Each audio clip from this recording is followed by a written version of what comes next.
नमस्कार. मागच्या व्हिडिओमध्ये आपण यम सत्य जो दुसरा यम आहे त्याच्याबद्दल बघितलं. आज तिसरा अस्तेय. स्तेय म्हणजे स्टीलिंग, चोरी करणे. अस्तेय म्हणजे चोरी न करणे. तर चोरी न करणे म्हणजे एक्झॅक्टली काय? तर नुसतं जाऊन डाका टाकणं किंवा दुसऱ्याच्या घरातली वस्तू चोरी करणं एवढाच अर्थ अभिप्रेत नाही आहे. तर ह्याच्यामध्ये शरीराने आणि मनाने सुद्धा कुठलीही चोरी करायची नाही.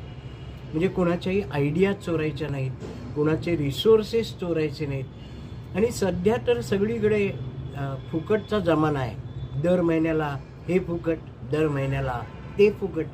त्याच्याने होतं काय की आपली क्रिएटिव्हिटी कमी व्हायला सुरुवात होते. आपण विचार करत नाही, मिळणार आहे ना फुकट, मग बघू नंतर, असा विचार होतो.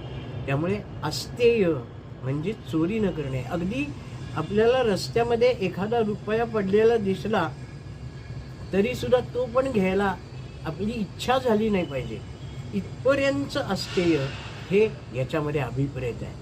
त्यामुळे अस्तेय म्हणजे चोरी न करणे. शरीराने मनाने कुठनंच तुम्ही चोरी करायची नाही. हरिओम.